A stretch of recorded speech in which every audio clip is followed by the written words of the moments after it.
Assalamualaikum warahmatullahi wabarakatuh. Alhamdulillahilladzi arsala rasulahu bil huda wa dinil haqq liyuzhirahu ala dini kullihi wa kafa billahi syahida. Ashhadu an la ilaha illallah syahadatan tunji qailaha minal qurubil izam wa ashhadu anna muhammadan dhu syafa'atil uzma yaumal izdiham. Allahumma salli ala muhammadin wa ala alihi wa ashabihi alladzina sabaquna bil imani wal islam, amma ba'd. Usikum wa nafsi bitaqwallah. Wa may yattaqillaha yaj'al lahu makhraja wa yarzuqhu min haitsu la yahtasib. Qala Allah Ta'ala fil Qur'anil Karim, man jaa'a bil hasanati falahu asyru amsalha wa man jaa'a bis sayyi'ati fala yujza illa mithluha wa hum la yuzlamun. Alhamdulillah, segala puji bagi Allah Subhanahu wa taala atas segala nikmat yang telah Allah taala berikan kepada kita, terutama nikmatus sihah, yaitu nikmat sehat. Alhamdulillah. Terutama lagi nikmat asyam, yaitu nikmat puasa pada ketika bulan Syawal. Kita sudah memasuki pertengahan bulan Syawal, dan mudah-mudahan puasa kita 6 hari dimudahkan oleh Allah Subhanahu wa taala. Berkaitan dengan nikmat Allah Subhanahu wa taala, minggu kemarin ulun bercerita tentang orang yang sakit. Jadi sebelum ulun datang ke Marabahan, ulun disuruh menterapi seseorang yang orang itu dalam keadaan sakit yang ulun ceritakan kemarin. Ternyata setelah ulun ke Banjar lagi ngisi pengajian di sini, orangnya meninggal dunia dalam keadaan dipermudah oleh Allah Subhanahu wa taala karena kita bersihkan pada ketika itu. Nah, berkaitan dengan Syawal, kalau zaman Nabi Muhammad sallallahu alaihi wasallam itu Syawal itu dianggap bulan sial. Dianggap bulan sial. Nah, makanya kalau ada tradisi di bulan Syawal, ada larangan untuk menikahkan seseorang, nah itu berarti mengikuti tradisi jahiliyah. Berarti itu yang bid'ah itu di situ. Jadi Syawal itu kalau zaman Rasul sallallahu alaihi wasallam itu dianggap kada baik dan dilarang untuk menikah. Karena orang yang menikah pada ketika bulan Syawal itu pasti hancur. Itu anggapan orang-orang jahiliyah. Ternyata ini dibantah oleh Rasul sallallahu alaihi wasallam pada ketika menikahi Siti Aisyah bulan Syawal. Nah, ini Nabi sendiri yang membantah bahwasanya bulan Syawal itu adalah bulan yang penuh berkah. Nah, makanya tradisi kita kalau hendak menikahkan itu bulan Syawal. Nah, karena mengikuti baginda Nabi Muhammad sallallahu alaihi wasallam. Nah, akan tetapi kajian kita hari ini ulun ada melihat satu ayat. Satu ayat dalam Al-Qur'an. Quran surah Al-An'am ayat 160. Quran surah Al-An'am ayat 160. Di sini kita melihat ada perbedaan penafsiran. Kemudian pada ketika ulun melihat ayat ini, bunyinya man jaa bil hasanati falahu asyru amsalha wa man jaa bis sayyiati fala yujza illa misluha wa hum la yuzlamun. Ini ayatnya. Kalau kita kaitkan dengan bulan Ramadan dan bulan Syawal, ini sangat erat kaitannya. Orang yang beribadah kepada Allah bulan Ramadan, kemudian dia mendapatkan Lailatul Qadar, maka pahalanya sama dengan orang yang beribadah kepada Allah itu 83 tahun. Orang yang mendapatkan Lailatul Qadar. Lailatul Qadar itu sebagaimana hadis Nabi Muhammad sallallahu alaihi wasallam letaknya di 10 terakhir.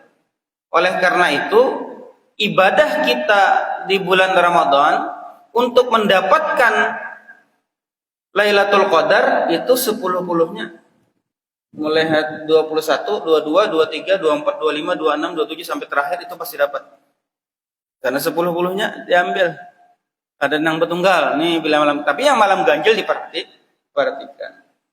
Nah, kemudian seseorang itu mendapatkan Lailatul Qadar, maka ibadahnya itu sama dengan 83 tahun. Kaliakan umur pian berapa? Pian sudah menikmati bulan Ramadan berapa puluh tahun. Kaliakan saya itu kita bersangka baik kepada Allah, kita mendapatkan Lailatul Qadar. Berarti 83 tahun kali banyak banget tuh lah. Banyak banget tuh. Hitungannya kada? Alhamdulillah. Pian pernahlah membaca sejarah atau mempertanyakan kayak ini. Apa gerang hikmahnya jadi sampai pahala itu berlipat-lipat? Sama dengan puasa bulan Syawal. Barang siapa yang puasa 1 bulannya itu 3 hari, maka dia sama dengan setahunan. Barang siapa yang puasa Syawal 6 hari, maka sama dengan setahunan. Sama. Apa alasannya? Hikmahnya apa itu? Nah, ini akan kita bahas tuh. Tapi berdasarkan melihat penafsiran para imam. Dalam Al-Quran ini sudah sangat jelas Allah Ta'ala sebutkan. Pahala umat Rasul Sallallahu Alaihi Wasallam ini berlipat ganda. Wa man jaa bil hasanati falahu asyru amsalihha. Barang siapa yang dia datang. Nah, disinilah ulama itu berbeda. Di sini ulama itu berbeda. Man jaa bil hasanati, barang siapa yang datang dengan membawa kebaikan. Datangnya kepada siapa? Ayyaumal qiyamah, pada ketika hari kiamat, falahu asyru amsalihha, dia akan mendapatkan 10 kebaikan. Datang berarti hitungannya kita itu sudah meninggal dunia. Nah, berarti kalau kita melihat ayat ini, berarti kita itu sudah meninggal dunia. Berarti datangnya ilallahi ta'ala, datang kepada Allah membawa 1 kebaikan, maka Allah Ta'ala akan membalas 1 itu menjadi 10. Disinilah kita waspada. Jangan-jangan belum sampai kepada Allah, pahala kita sudah hancur lebur. Ini yang harus kita perhatikan. Jangan tergiur melihat ayat ini.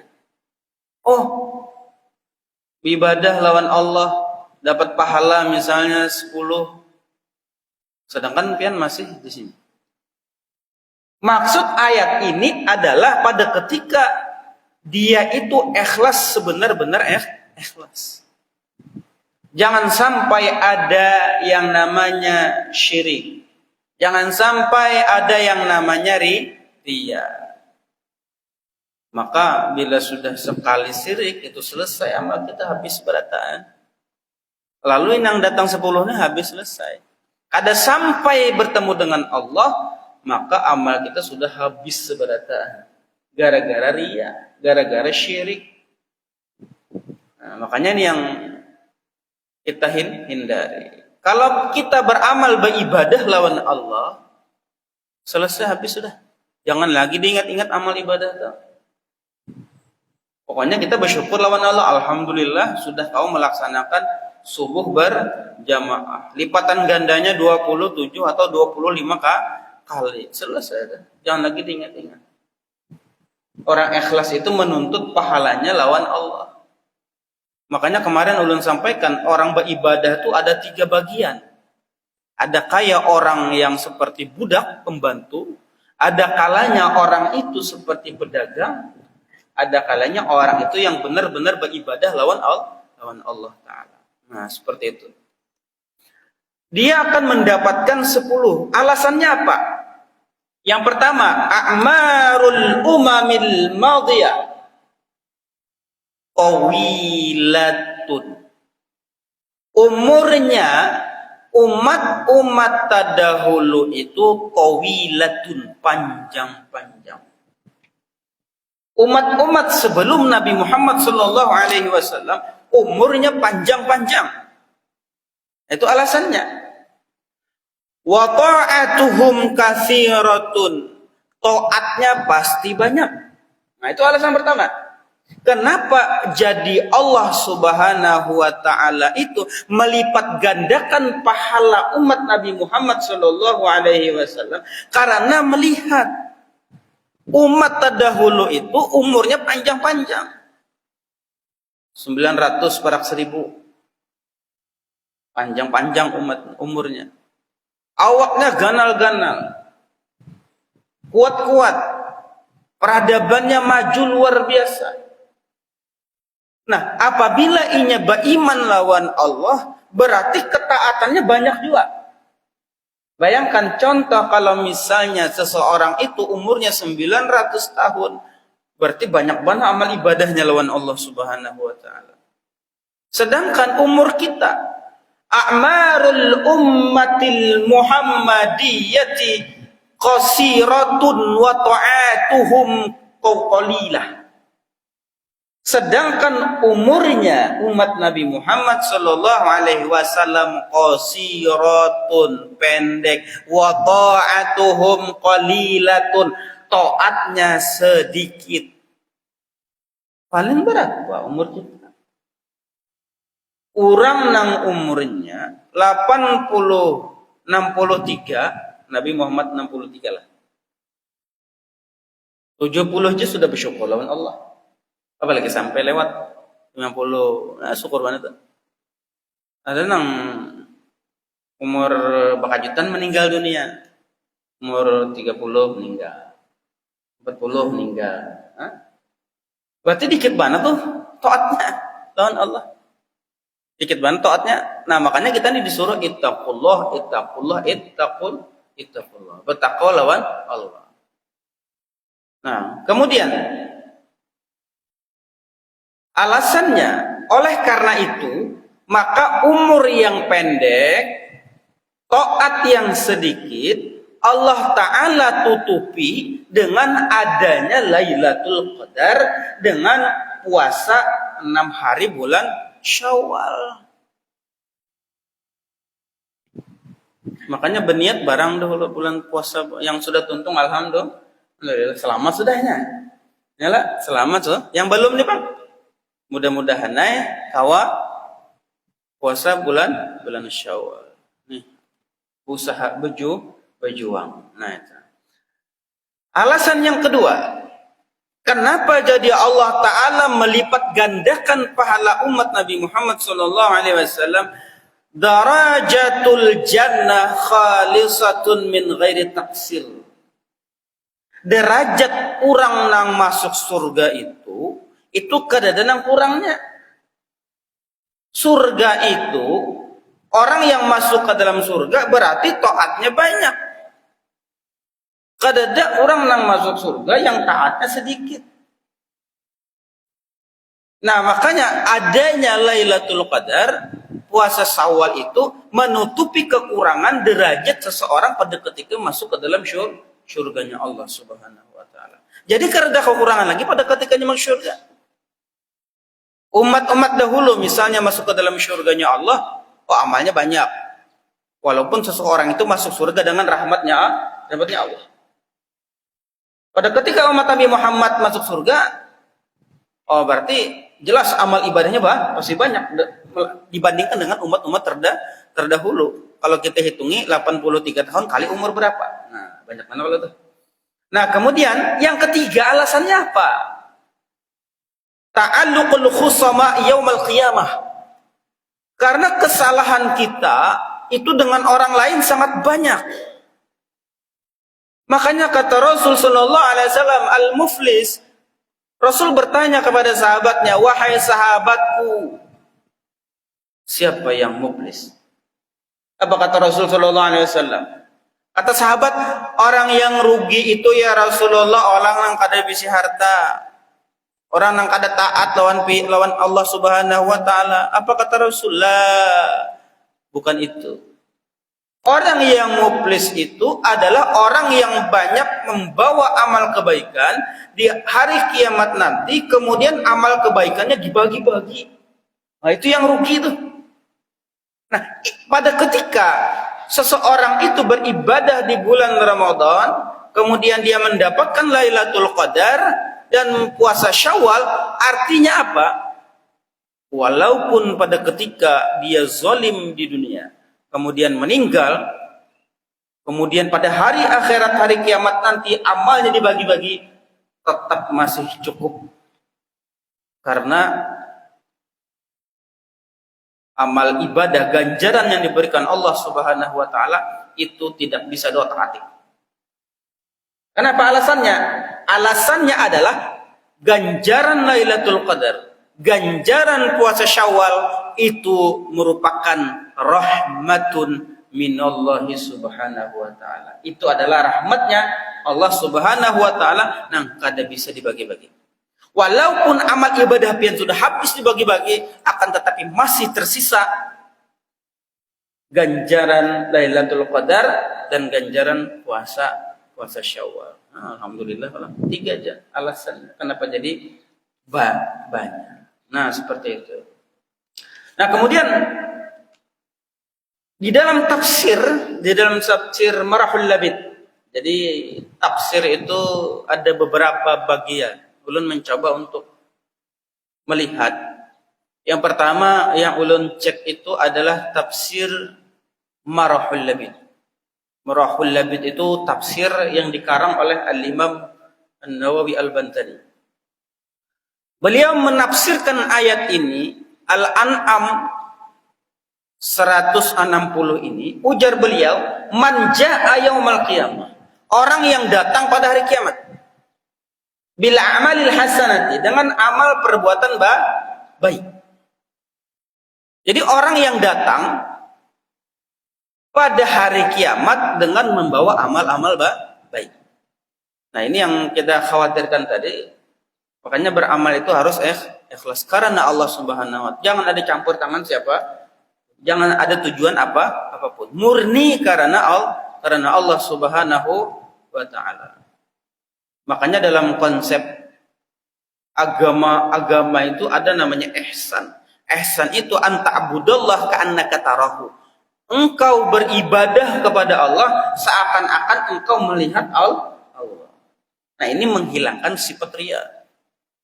Amunnya Allah Ta'ala ikam kada melihat Allah Ta'ala, maka yakinkan bahwasanya Allah Ta'ala itu melihat kalian. Ini yang namanya ihsannya. Ada Islam, ada iman, ada ihsan.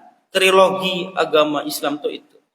Jadi untuk menghilangkan riya, menghilangkan sum'ah, ujub dan sebagainya, itu kita menyembah Allah Subhanahu wa taala seakan-akan kita melihat Allah.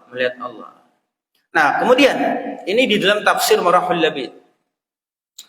Kalau di dalam tafsir Safwatut Tafasir yang dikarang oleh Ali As-Sabuni, beliau mengatakan pahala dalam ayat ini, pahala yang Allah Ta'ala berikan kepada umat Nabi Muhammad SAW, ganjarannya berlipat ganda. 1 dibalas 10 sampai 700. Ternyata di ayat lain itu sampai 700, Pak. Bukan 10. Ini yang kita luar biasa lah. Ternyata minimal itu 10. 1 kebaikan Allah Ta'ala minimal balasannya 10. sampai 700. Nah, ini semata-mata fadlan minallahi wa karaman. Ini semata-mata kemuliaan yang Allah Ta'ala berikan kepada umat Nabi Muhammad Sallallahu Alaihi Wasallam dan kelebihan. Karena ada di dalam hadis qudsi disebutkan man ja'a bil hasanati. Perbedaan hadis qudsi dengan hadis yang biasa. Kalau hadis qudsi itu langsung makna dan lapasnya itu dari Allah. Kalau hadis Nabi Muhammad biasa itu maknanya dari Allah, lapasnya dari Nabi Muhammad sallallahu alaihi wasallam. Itu bedanya. Nah, makanya dalam hadis qudsi disebutkan man jaa bil hasanati, orang yang datang membawa satu kebaikan, falahu asyru amsalihha, maka dia dibalas dengan 10 kebaikan. Wa man jaa bis sayyiati, orang yang datang membawa keburukan, fajaza'u sayyiatin, maka balasannya satu atau diampuni Allah. Orang yang mengerjakan keburukan, maka balasannya satu atau diampuni oleh Allah Subhanahu wa taala. Belum tentu juga tulis baik buruk, Pak. Nah, itu Bang tadi. Makanya jangan nyamati orang. Orang yang mengerjakan keburukan itu belum tentu ditulis Allah Ta'ala buruk, bisa jadi dihapus Allah. Nah, makanya di sini kita tidak ada masuk karena ampun orang lain. Ini tafsir safwatut tafsir. Nah, kalau di dalam tafsir Ibnu Katsir, ulun melihat lebih panjang lagi. Dalam tafsir Ibnu Katsir itu disebutkan man hamma bihasanatin, barang siapa, ini hadis Nabi Muhammad, barang siapa yang dia bercita-cita hendak, jadi contohnya subuh hendak berjamaah aja, itu kan bercita-cita, kemudian falam ya'malha, kemudian kada tegawi, kutibat lahu hasanah, maka itu ditulis menjadi satu kebaikan. Nah, pakai apa? Bagus menolak Allah Subhanahu wa taala nih. Hendak saja itu dibalas satu kebaikan walaupun tidak diamalkan. Fa in amalaha, apabila dia dikerjakan, kutibat lahu asyrun, maka ditulis 10 ila sab'imi'ati di'fin, sampai 700. Jadi 10 itu cuman batasan terkecil. Ternyata bisa mencapai 700 pahalanya tuh. Nah, banyak lagi berarti banyak lagi. 83 tahun pada ketika seseorang itu mendapatkan Lailatul Qadar, berarti bisa lebih banyak lagi. Itu batasan minimal yang Allah Ta'ala beri. Wa man hamma bisayyi'atin, orang yang bercita-cita untuk melaksanakan keburukan, falam ya'malha, kemudian kada ditunaikannya, kutibat lahu hasanatun, berniat sudah macam-macam nih, berniat sudah melakukan keburukan, akan tetapi kada tegawi, maka itu Allah Ta'ala berikan satu keburukan. Fa'in amalaha, amunnya dikerjakannya, kutibat lahu hasanatun wahidatun, ditulis satu keburukan, autamhuha, atau Allah Ta'ala hapus. Atau alasannya kenapa? Fala yahliku alallahi illa halik. Itu dalilnya. Tidaklah seseorang itu celaka di sisi Allah Subhanahu wa taala kecuali memang takdirnya adalah celaka. Tapi jangan diremehkan. Kalau misalnya, ini ada aja hadis Nabi Muhammad bila mengerjakan sesuatu keburukan itu dapatnya dosanya satu atau dihapus berarti kan apa-apa lah, bukan berarti kayak itu. Karena maksiat kepada Allah Ta'ala ini dilihat bukan dosanya, Pak, bukan angka bilangannya. Yang kita lihat pada ketika mengerjakan dosa, pada ketika mengerjakan maksiat kepada Allah, itu yang dilihat tuh kemurkaan Allah Ta'alanya. Jangan kalian melihat angkanya. Kenapa? Karena taat itu di dalamnya adalah keridhaan Allah Subhanahu wa taala, sedangkan maksiat itu adalah kemurkaan Allah Subhanahu wa taala. Sisipannya tuh di situ. Sekalinya mengerjakan maksiat, pas Allah Ta'ala murka lawan kita. Nah, ini yang kita hindari. Nah, kemudian di dalam tafsir Ibnu Katsir itu disebutkan, manusia terbagi menjadi 4. Amalan terbagi menjadi 6. Yang pertama, muwassa'un fid dunya wal akhirah. Orang ini selamat dunia akhirat. Muwassa' itu selamat. Dunianya selamat, akhiratnya pun selamat. Makanya ada doanya, Rabbana atina fid dunya hasanah wa fil akhirati hasanah wa qina adzaban. Yang kedua, muwassa'un fid dunya. Orang ini dia selamat di dunia, makturun fil akhirah, rugi di akhirat. Maksud ulun nih, kita kan nanya di mana? Amunnya sudah tahu dibaiki ya. Nah, itu kayak itu. Amun sudah tahu dibaiki ya. Makanya ulun pada ini ada 4. Selamat dunia akhirat. Kaulah kita meyakinkan selamat dunia akhirat. Atau kita meyakinkan muwassa'un fid dunya. Orang ini bagus hidupnya di dunia nyaman. Kaulah meyakinkan nyaman juga di akhirat. Tapi ada kalanya makturun fil akhirah, rugi di akhirat. Ibadahnya tebang kalai, rugi di akhirat. Atau beribadah lawan Allah Ta'ala, tapi hanya untuk semata-mata mendapatkan pujian dari manusia. Ada kalanya makturun fid dunya, muwassa'un fil akhirah. Ada kalanya orang itu sengsara di dalam dunia, tapi muwassa'un fil akhirah, dia selamat di akhirat. Ada kalanya seperti itu. Makanya ujar guru-guru kita bahari itu, masalah dunia sasaheja, tapi jangan terlalu baik. Nyala begawi kayak orang juga begawi, ya kan?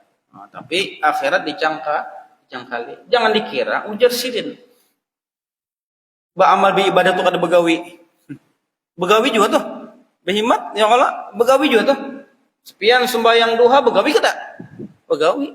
Nah, tapi begawinya lawan Allah. Nah, yang paling terakhir itu adalah syaqiyun fid dunya wal akhirah. Ini yang kita hindari.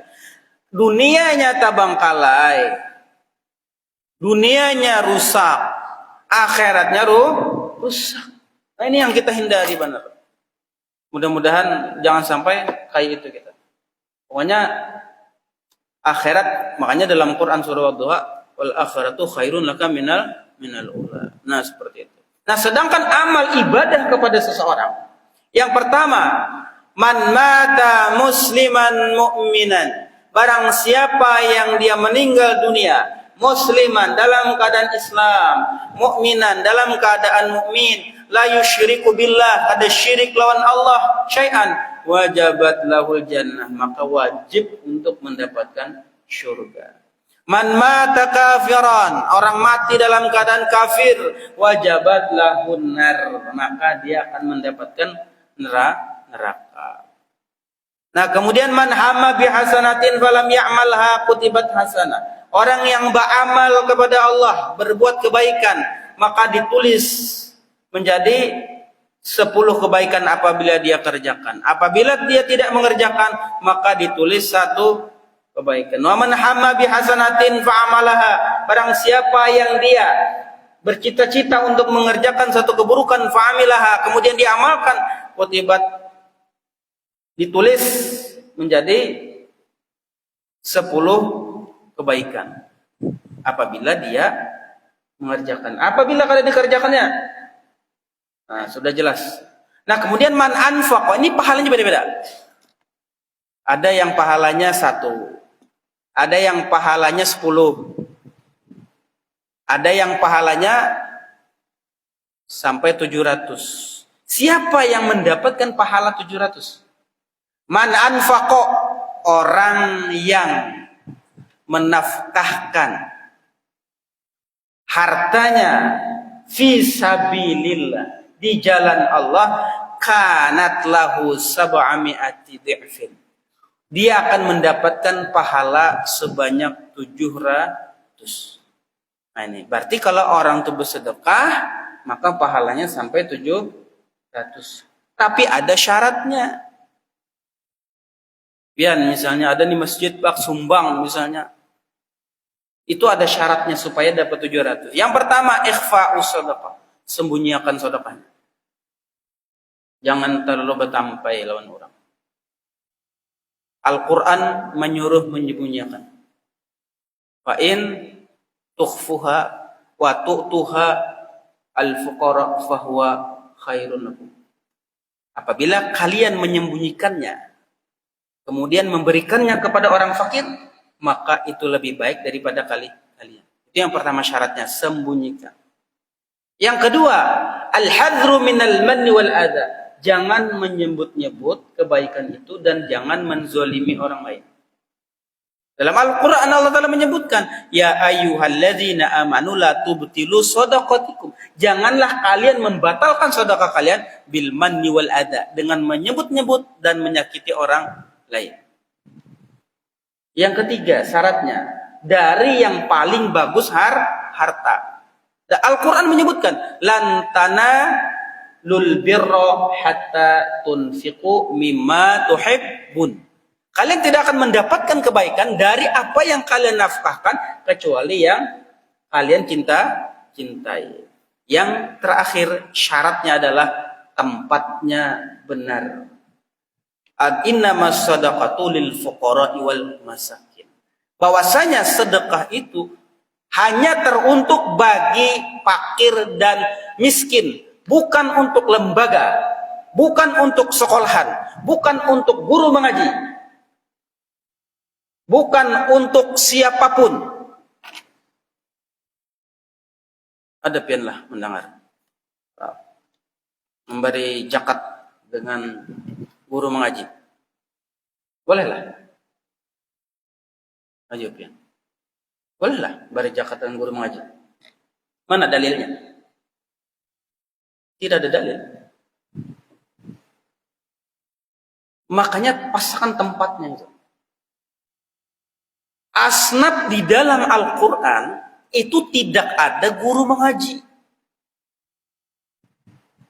Tidak ada lembaga. Coba dibuka dalam Al-Quran. Cari itu nah yang 8 asnaf itu, 8 itu golongannya ada kata guru mengaji. Kededak. Amun orang tuh tahutang ada. Orang ini gorim tahutang. Jurungi zakat, jurungi sedekah. Boleh. Tapi kalau selain daripada itu bang, kada boleh, luput. Makanya hati-hati ya. Nah, anak jurung ada guru mengaji nak kayak. Sidin bisa mobil. Sidin bisa kendaraan berapa buah. Sidin begawi. Sidin PNS. Bolehlah. Tidak ada dalil sama sekali. Innamas shadaqatu lil fuqara, kecuali guru mengaji itu masuk kategori ini, miskin lawan fakir. Selain daripada itu salah total. Tapi Pak, ini masuk ke sabilillah. Sabilillah itu masuk adalah al-ghazfi sabilillah. Orang yang berperang murni di jalan Allah. Orang yang berperang, dikiaskannya sabilillah itu adalah orang yang menuntut ilmu. Bukan itu. Kesalahan fatal. Mengkiaskan sabilillah yang ada dalam Al-Quran, yang mereka mendapatkan 8 asnaf. Itu dengan orang yang belajar, mengajari Al-Quran. Itu keluar dari dalil yang benar. Kalau kata Allah sabilillah itu adalah maknanya orang yang berperang di jalan Allah, itu yang dapat. Bukan lembaga sekolahan, bukan guru mengaji atau yang lainnya, tidak. Berarti kalau yang misalnya guru mengaji itu masuk akan dua ini tadi. Fakir atau miskin, tidak boleh dikeluarkan, dia menjadi pemahaman sabilillah. Nah, paham kelebihan kalau sudah? Misalnya ada masalah nang itulah. Makanya ulun sambat karena ada. Karena ulun tahu juga kematian, ya mudah-mudahan aja. Makanya ada yang bertakun, Fajar selama ini kami ini salah sih kita, jangan lagi. Oh ya. Jangan lagi gitu kada boleh luput. Apalagi pian tahu misalnya. Pian ini tahu bahwasanya itu luput kada sah zakat pian teh. Harta yang tertinggal bang, masih terdapat keburukan harta itu. Berarti harta itu bukan jatuhnya kepada zakat, akan tetapi tabarruk, perbuatan baik atau sedekah saja. Nah, seperti itu. Mudah-mudahan Allah Subhanahu wa taala memberikan kita taufik dan hidayah, dan mudah-mudahan Allah Subhanahu wa taala selalu menambahkan kita ilmu pengetahuan, dan mudah-mudahan kita mendapatkan irsyad, mendapatkan hidayah, dan mendapatkan petunjuk serta istiqomah. Amin amin ya rabbal alamin. Adakah Bapak Ibu yang hendak bertakwa? Silakan Bapak. Oke.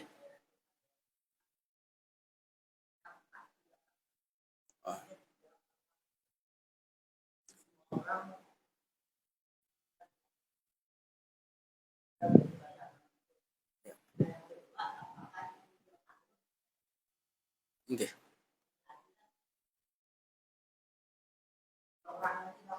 Ya.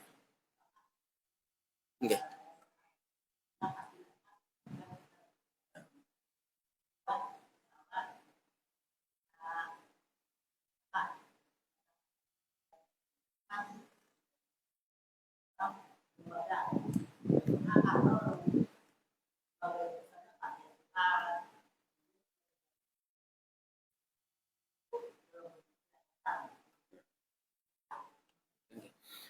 Berkaitan dengan Lailatul Qadar,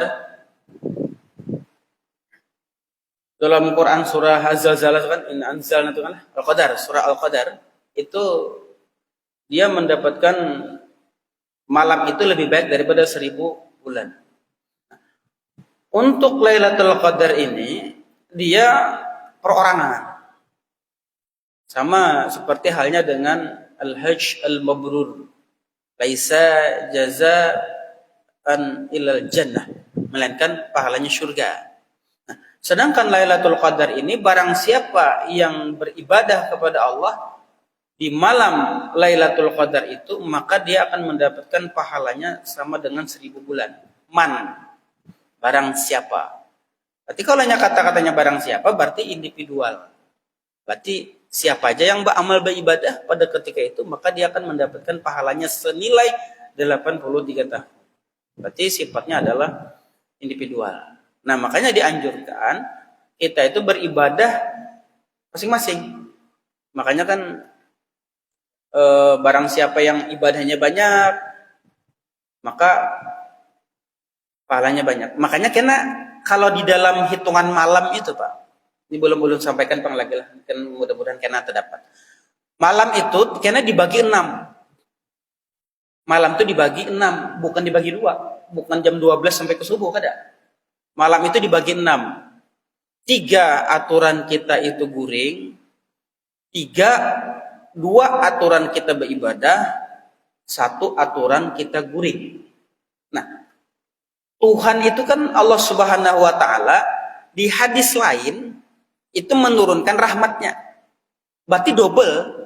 Setiap malam itu di waktu nomor 4 dan nomor 5, maka Allah Ta'ala akan menurunkan rahmatnya. Kemudian kata Allah Subhanahu wa ta'ala, adakah yang meminta aku beri? Adakah yang meminta ampun aku ampuni? Itu kan situ. Nah, itu di waktu nomor 4 dan nomor 5. Baik. Sekitaran antara, kalau dianjurkan guring itu jam 3-an. Itu sudah dianjurkan untuk guring. Berarti di atas itu.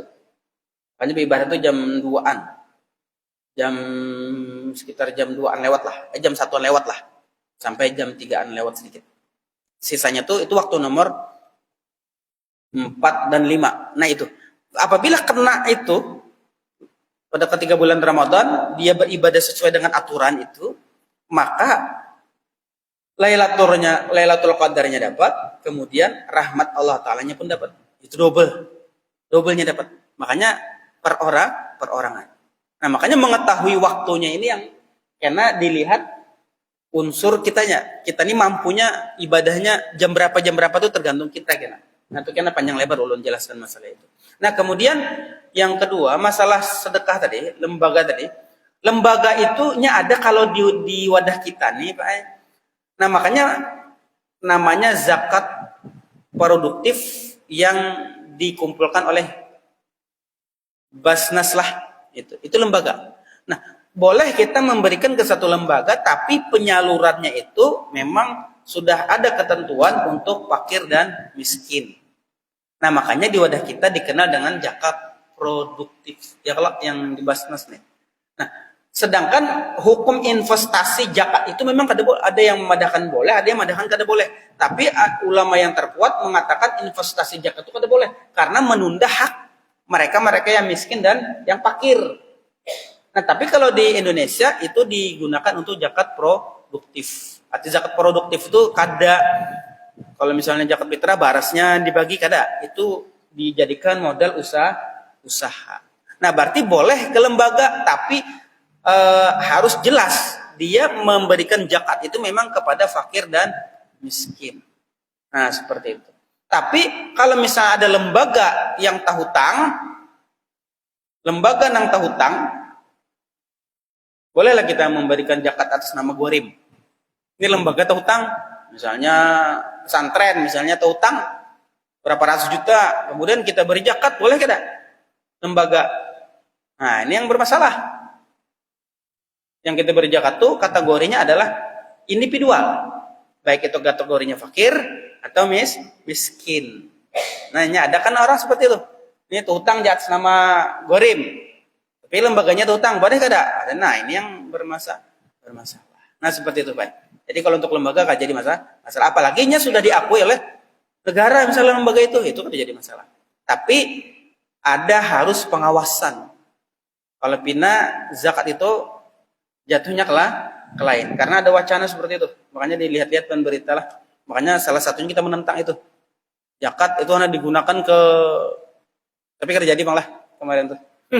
kita membaca aja wacana itu lah. KMBG kah? Nah, jangan sampai seperti itu. Ada lagi Bapak Ibu? Ya, silakan Ibu terakhir.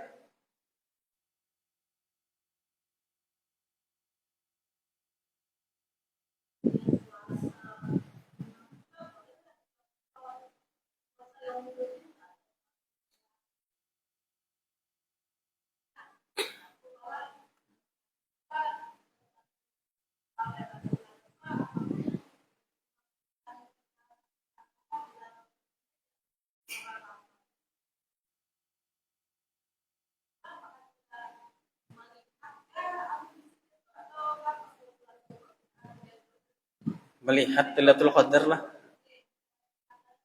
Ya.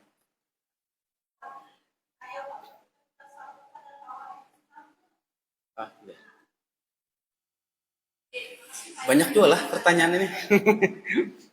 Jadi kayak gini. Lailatul Qadar itu sebenarnya memang ulama aja yang memberikan ciri-ciri Lailatul Qadar. Malamnya kada terlalu panas, kada terlalu dingin. Yalah. Kemudian macam-macam lah. Intinya tuh sejuk lah. Itu ulama yang memberikan ciri-ciri Lailatul Qadar itu. Ciri-ciri fisikal. Nah, ciri-ciri fisik.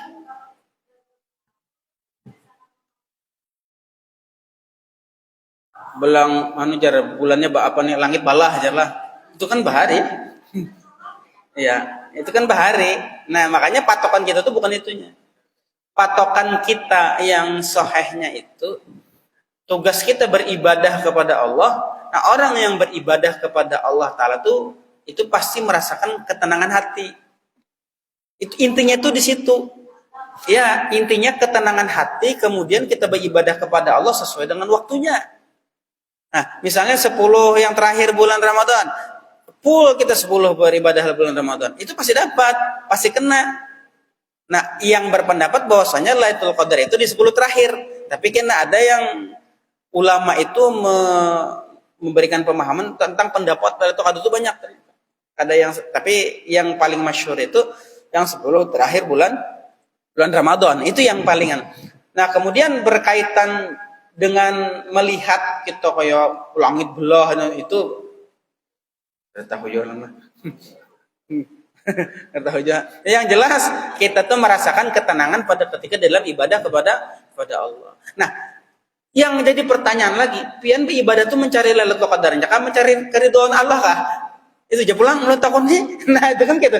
Kita beribadah itu sebatas hanya hadiah dari Allah. Intinya itu kita beribadah sebagai orang yang ahror. Yang kemarin ulun jelaskan, ahror itu adalah kita hak hamba, kita bersyukur lawan Allah. Nah, kemudian kita takutan apabila amal ibadah kita kadang diterima Allah. Yang paling terlihat itu adalah ibadah-ibadah sunat itu sebagai tambalan pada ketika yang wajib itu kurang. Nah, seperti jadi harus mencari nang bala-balahnya itu.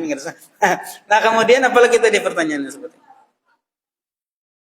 ayah, puasa sunat ayamul bid dengan itu kan sama-sama sunnah tuh. Sama-sama kuat dalilnya. Syawal itu dalilnya sahih, ayamul bid itu dalilnya sahih. Jadi kalau bisa untuk mendapatkan pahala-pahala itu ya masing-masing.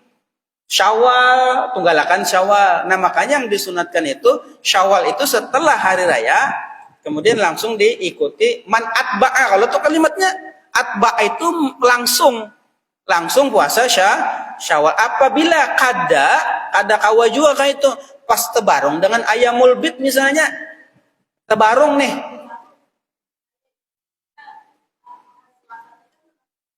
Ya. Niatnya gabung dua lah.